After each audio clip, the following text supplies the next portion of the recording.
Esta parte del programa va a ser la psicología del viento y es una columna que inauguramos hoy y que va a estar a cargo de Luis Camargo. Luis Camargo es licenciado en psicología, también licenciado en medios audiovisuales. Muchas veces lo hemos entrevistado por su rol profesional en distintas oportunidades. Así que muy bienvenido, Luis. ¿Cómo estás? Hola, ¿qué tal? Un gusto, Gaby. Muchas gracias. Muy contento de estar acá, de compartir este espacio, de charlar y pasarla bien. Y pasarla bien, además en un día muy especial porque es tu cumpleaños, así que muy feliz cumpleaños. Muchísimas gracias. Bueno, este cumpleaños no te lo vas a olvidar. No, va a ser especial. Como deberían ser todos los cumpleaños. Claro, así que gracias por eso también. Bueno, gracias por la propuesta, por ayudarnos a pensar de distintos temas. Vamos a decir, Javi, que en este espacio vamos a permitirnos hablar de distintos temas que a veces pueden ser un poco incómodos, ¿no? Porque mirarnos y saber cómo estamos con nuestra salud mental puede hacer algún ruido a algunas personas, pero de eso se trata, de mover un poco. Y para empezar es eso, ¿no? Presentarte y hablar de la salud mental, que es un tema enorme, pero que podemos ir circunscribiendo a pedacitos o de a poquito. Sí, totalmente. Y es interesante esto que decís en cuanto a la enormidad del tema, porque como todo tema complejo, cuando es tan amplio, da también para muchísimas lecturas, interpretaciones e incluso prejuicios. Sí. En realidad no sabemos muy bien de qué se habla cuando se habla de salud mental y uno tiene que pensar cuánto de esto es realmente una cuestión disciplinaria, cuánto de esto es del orden del prejuicio, porque como te decía recién, me parece que, por ejemplo, se presupone que la salud mental es un estado en la cual los seres normales nos diferenciamos, entre comillas, todo esto, de los locos, por ejemplo. Claro. O que, no sé, los psiquiatras son para los locos y los psicólogos para los neuróticos. O que los psicólogos no tenemos problemas de salud mental, ese tipo de cuestiones, muchos prejuicios sociales. Bien. Lo que hay que decir es que, en principio, la salud mental es un campo, es un espacio, como diría Pierre Bourdieu, un pensador de la sociología, es un campo de lucha, un campo de entramado social, donde se ponen en juego ideas, recursos, discursos, disciplinas, de un modo para nada pacífico, pero que comprende, por ejemplo, a las disciplinas, a la disciplina de la psiquiatría, de la psicología, pero también a aquellos que reciben la asistencia o directamente la acción de estas disciplinas, como los pacientes o la población en general. En este sentido es un campo bastante político, es un campo que atañe también al Estado, por ejemplo con la ley de salud mental, que hoy está también en debate, en discusión, sí, por ejemplo, hay que internar a la fuerza o no hay que internar a la fuerza, todo ese tipo de cuestiones. Todo esto se juega en ese campo. Tierra del Fuego tiene mucho que ver, obviamente, con esa ley, con la conformación, la creación de la ley, y también con el tema del trabajo que usted ha estado teniendo dentro del Poder Judicial, cómo se trabaja. Es un tema muy largo.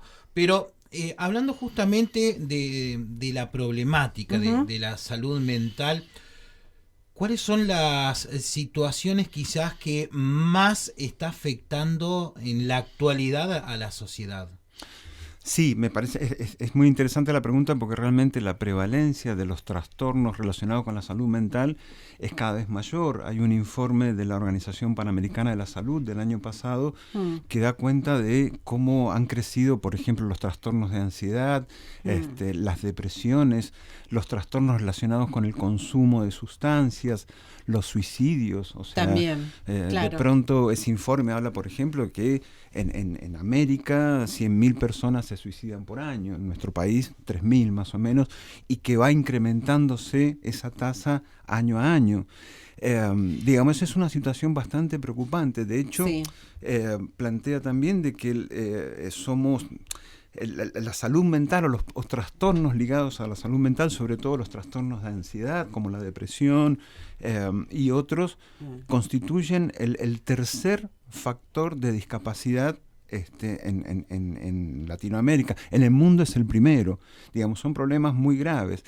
Y al mismo porque tiempo... es limitante, es una discapacidad. Son discapacidades, sí, exactamente. Así se Pero los al mismo denomina. tiempo lo paradójico es que a nivel de asistencia, 8 de cada 10 personas con trastornos graves de salud mental no están atendidos.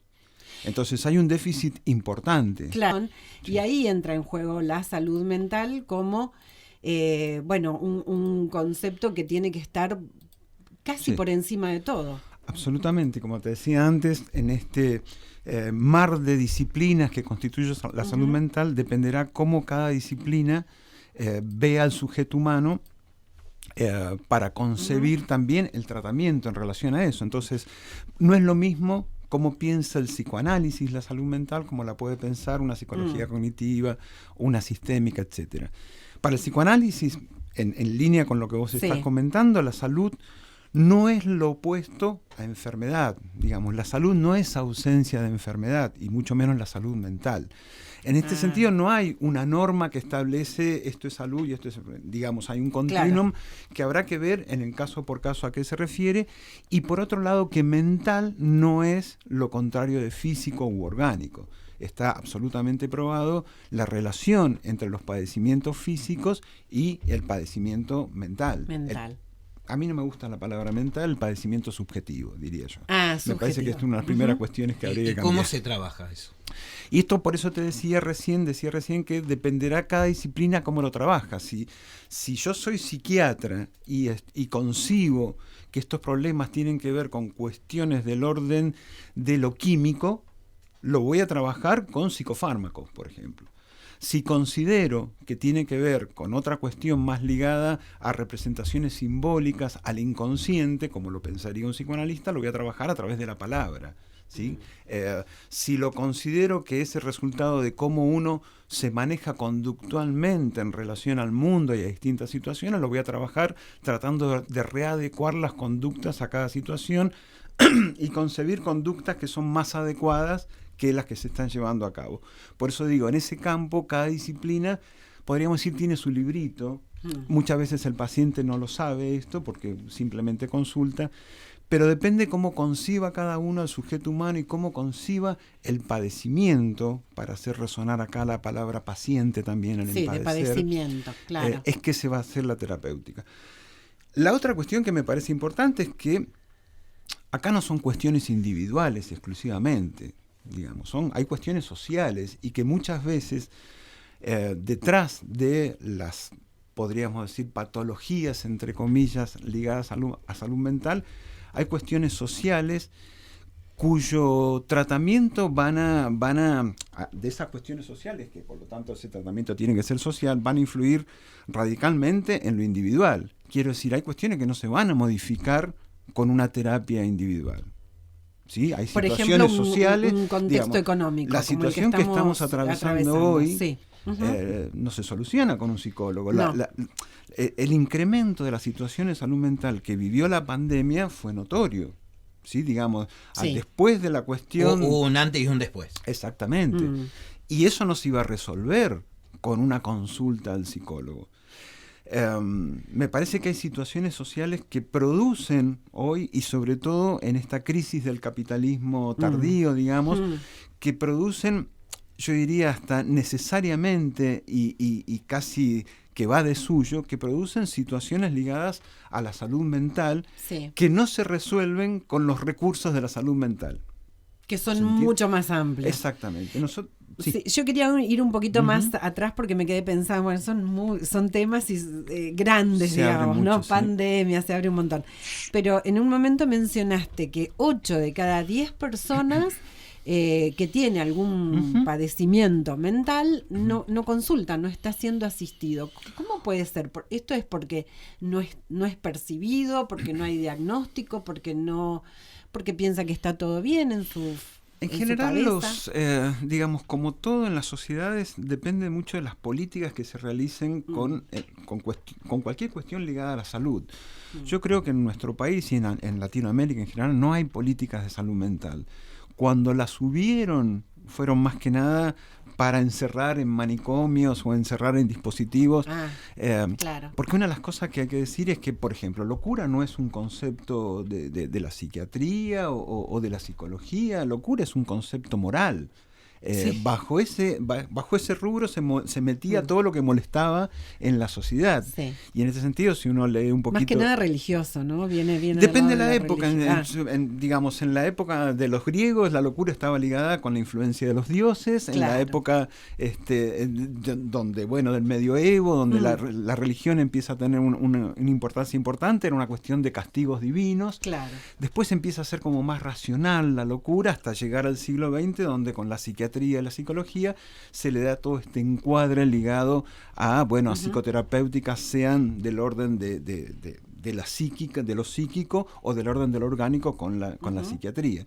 Pero lo que quiero decir es que esta terapéutica de la locura es importante y que tiene que ver también, terapéutica no de la locura, sino de los temas ligados a salud mental, es también cuestión de políticas.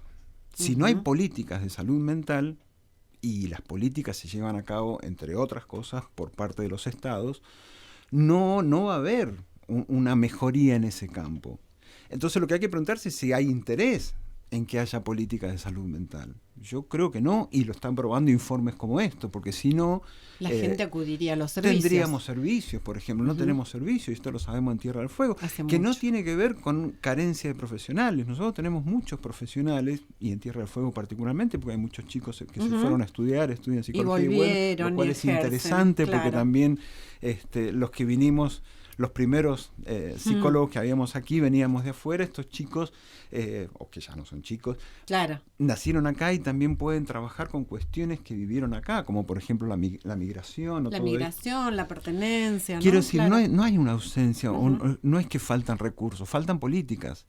Porque el hospital tiene, por ejemplo, un servicio de salud mental muy reducido, que no da abasto, en todo lo que tiene que ver con las problemáticas más graves, no hay dispositivos. Hoy estamos de acuerdo, por ejemplo, que la manicomialización no es una solución. Claro. Pero no aportamos recursos alternativos. No hay un dispositivo, no hay centros de día, hospitales de día, no hay casas de medio camino, digamos, que serían recursos. Claro. Hablaba hace instantes sobre lo que es el tratamiento, ¿no?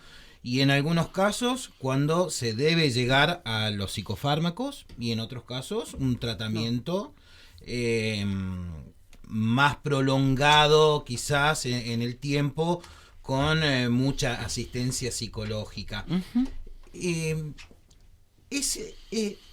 ¿Es recomendable ir rápidamente en algunos casos al psicofármaco, o siempre hay que comenzar y tratar de hacer todo lo posible por evitarlos y poder llevar adelante un tratamiento con un psicólogo? Sí, yo lo primero que te diría es que el psicofármaco nunca actúa sobre las causas. El psicofármaco va a actuar sobre los síntomas. Y por lo tanto, si no se trabaja de alguna manera la causa, es difícil que el psicofármaco a la larga termine resolviendo el problema. En ese sentido, yo creo que es súper recomendable que haya lo que es la interconsulta entre la psiquiatría y la psicología, de manera tal que se puedan abordar tanto los síntomas como las causas, sobre todo en las situaciones más graves, ¿sí? ¿En la psiquiatría sí es donde más se lleva a los psicofármacos o no? Para empezar, la psiquiatría, en tanto y en cuanto son médicos quienes la ejercen, son los que están autorizados a recetar psicofármacos. Los psicólogos no estamos autorizados a recetar medicamentos. Entonces, cuando los psicólogos trabajamos con un paciente que en determinado momento consideramos que puede hacerle bien algún tipo de medicación, lo derivamos y hacemos la interconsulta con un psiquiatra. Claro. Hay muchos psiquiatras que, además de ser psiquiatra y trabajar con la medicación, son también psicoterapeutas. Entonces hacen las dos Las dos funciones. cosas, claro. Digamos, lo importante es, como todo, su justa medida. O sea, yo no te diría que determinadas patologías requieren solo psiquiatría y que otras solo psicología, sino que habrá situaciones en las cuales sea necesario. Lo importante es que haya un diálogo entre las disciplinas y no una competencia. Claro. Bueno, profundizamos un montón, pero a mí me quedan así como algunas preguntas básicas. A ver. ¿Qué es la salud mental? ¿Qué es estar bien? ¿Cuándo una persona íntegramente está bien? Freud, el creador del psicoanálisis, Sí. hablaba de dos referencias perdón, Sí.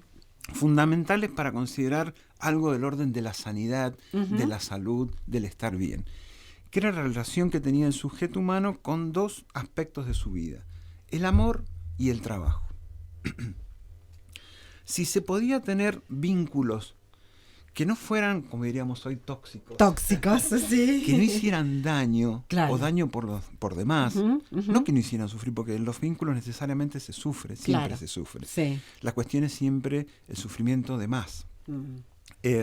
Si podíamos establecer ese tipo de relaciones en algún sentido satisfactorias y a su vez poder desempeñarnos socialmente en espacios laborales en los cuales nos sentimos bien, nos sentimos que podemos aportar, podemos realizar cuestiones que tienen que ver con nuestro deseo, ahí podíamos decir que estamos bien. Y sobre todo porque entre ambas cosas se pueden complementar. Si uno está mal en el trabajo y tiene un vínculo afectivo que es sano, quizás puede ayudar a que eso del trabajo mejore, y al revés. Claro. Uno se puede separar, Sí. por ejemplo, y si Sí. está haciendo algo que le gusta, eso va a Eso ayudar. lo va a compensar, Digamos, va a esos equilibrar dos un aspectos poco. tienen que ver con algo del orden de la sanidad, Ujú. por lo menos según Freud, y estoy de acuerdo, me parece que es una gran verdad. Claro. Dicho esto, me parece que no hay un patrón de normalidad. Cada quien encontrará ese punto donde dice: yo me siento bien en términos de salud mental, Claro. en términos de felicidad, si se quiere, aunque no me gusta Ya es mucho el otro término, tema, claro. pero de estar más o menos bien. Bien. Luis, casi estamos sobre el final y me gustaría que podamos contar, porque vamos a aprovecharlo a Luis Camargo, que es licenciado en medios audiovisuales también y ha visto mucho cine, contar si el cine trató algunos de estos temas de la Sí. salud mental. Sí, ¿Mucho? sí, el cine obviamente que se interesa tanto en la salud mental en términos individuales, y así se han trabajado en aspectos subjetivos de las personas, hablando de estos síntomas actuales que tienen que ver hoy con lo que filósofos como Byung-Chul Han hablan de esta cultura de una crisis muy fuerte por el tipo de vida que llevábamos en relación al culto de la imagen, Sí. al culto del narcisismo, del individualismo, etcétera. Tremendo. Una película como Her, por ejemplo, de Spike Sí. Jonze, Sí. que nos habla de cómo nos relacionamos o cómo nos podemos relacionar con la tecnología, supuestamente, que se convierte sí. en una mujer esa tecnología en este caso, ¿no? Exactamente, de un modo bastante, entre comillas, Íntimo. patológico, Sí. digamos, pero Patológico bueno, que e tiene íntimo. que ver con la psicología actual, digamos, con los problemas psicológicos actuales. Nosotros tenemos, nosotros como argentinos, tenemos una película que es maravillosa en este sentido, que es Hombre mirando al sudeste, que es una película que trata estas cuestiones de la salud mental, De la manicomialización. del manicomio. Recuerdan que Ramtés era un paciente que decía que él venía de otro mundo, y bueno, lo trata este doctor tan particular, Lorenzo Quintero. Sí. Y me parece que muestra cuestiones muy interesantes de cómo, si hay algo, nosotros decíamos antes que la locura ha tenido como muchas definiciones sociales y morales, pero si hay algo que se ha sostenido a lo largo del tiempo es la estigmatización. Siempre se estigmatizó al loco. Y esa película lo muestra claramente, muestra cómo las relaciones dentro de un manicomio, tienen mucho de esto, cómo la relación entre un paciente y un profesional requiere de la empatía, porque finalmente se termina dando algo de esto, y cómo la realidad que nosotros suponemos normal, quizás no lo sea tal, que es una de las cuestiones que Ramtés logra cuestionarle al médico, ¿no? Cómo la realidad no era quizás como él la veía. Él en un momento tiene un diálogo fantástico que le dice, el médico le dice a Ramtés: tengo una mala noticia, y es decirle que tanto usted como yo tenemos el mismo cerebro como todo el mundo. Y él le dice: y entonces usted ¿por qué está vestido de cuerdo y yo estoy vestido de loco? Porque es diferente. Claro.